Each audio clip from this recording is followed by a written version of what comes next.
Hello friends, कैसे हैं आप लोग। सबको मेरा जय भीम, नमो बुद्धाय। भगवान बुद्ध के सुविचार और अनमोल विचार। भगवान बुद्ध अपने भिक्षु संघ को एक कहानी सुनाते हैं। भगवान बुद्ध कहते हैं, हमारे सामने दो रास्ते हैं। हम जैसा चाहें वैसा रास्ता अप, अपना सकते हैं। भगवान बुद्ध एक बनवासी तीस थेर की कहानी अपने भिक्षु संघ को सुनाते हैं। भगवान बुद्ध कहते हैं, श्रावस्ती में एक धनी सेठ का पुत्र था रहता था। उसका नाम था तीस।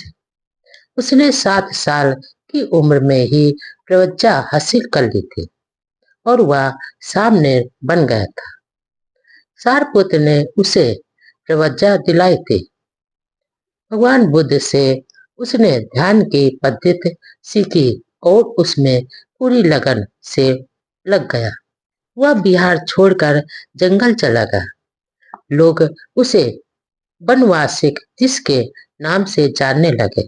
फिर ग्रस्त उसे भिक्षा देते थे तो सामने कहते थे, सदा सुखी रहो, दुखों से हमेशा मुक्त रहो। और वे अपने शरीर के भरण पोषण मात्र ही भिक्षा लेते थे। जब उनके शरीर की आभा इतनी तेज हो गई थी कि जो कोई भी उन्हें भिक्षा देता था वो उसे देखता ही रह जाता था। भिक्षा देने के बाद उन्हें देखता ही रह जाता था, पर घर वापस नहीं जाता था। जहां तक वो खड़ा रहता था, जहां वन में रहते हुए उन्होंने घोर साधना की और 3 महीनों में ही अरहत को प्राप्त कर लिया।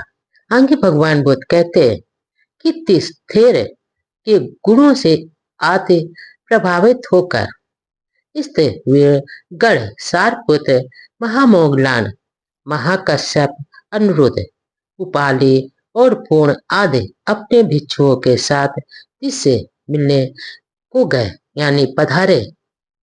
ग्रामवासी उन सभी को बिहार में ले गए जहाँ तिस रहते थे। फिर ग्रामवासियों ने सबको भोजन सत्कार आदि कराया और फिर धर्म श्रवण की बारी आई। तब सात पुत्र स्थविर से कहा, तिस धर्म कथा सुनाओ। सभी उपासक बोलने लगे, हमें इनसे कथा नहीं सुनना। इन्हें सिर्फ 2 वाक ही आते हैं, सदा सुखी रहो और हमेशा दुख से मुक्त हो जाओ। और कोई और धर्मवाचक कथा सुनावे। तब स्थविर सारपुत्र ने कहा, तिस या तो बताओ कि दुख से कैसे मुक्त हुआ जाता है, कैसे सुखी हुआ जाता है। तब सामने ने अरहत प्राप्त करने की विधि सबको बताई और कहा, बंदे, अरहत प्राप्त करने को सुख होता है। बाकी लोग तो जन्म मृत्यु और बुढ़ापा आदि दुखों के चक्कर से मुक्त नहीं हो पाते। साधु साधु। सारपुत्र मोगलान आदि स्थविर बोल उठे। इसके सूर्योदय होने को आ गया। उपासकों ने विभाजन हो गया। कुछ इस बात से गुस्सा हो गए कि इतने दिनों से इतना ज्ञानी होने पर भी इन्होंने हमें अभी तक कुछ क्यों नहीं बताया।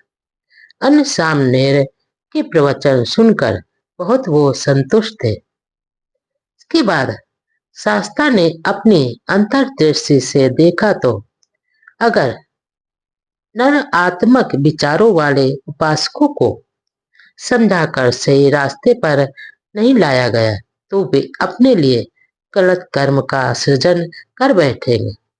अतः भगवान बुद्ध यानी शास्ता वहां आकर प्रकट हो गए। भोजन करने के प्रांत उपासकों ने अनुमोदन हेतु आग्रह किया। तब भगवान बुद्ध यानी शास्ता ने उन्हें सबको समझाया, सामने जिसके कारण ही तुम्हें सारपुत्र मोगलान आदि का और मेरा भी दर्शन हुआ है। अतः तुम्हें उनका कृतज्ञ होना चाहिए। यह सुनकर सभी ग्रामवासी इसके प्रति मैत्री भाव से भर गए।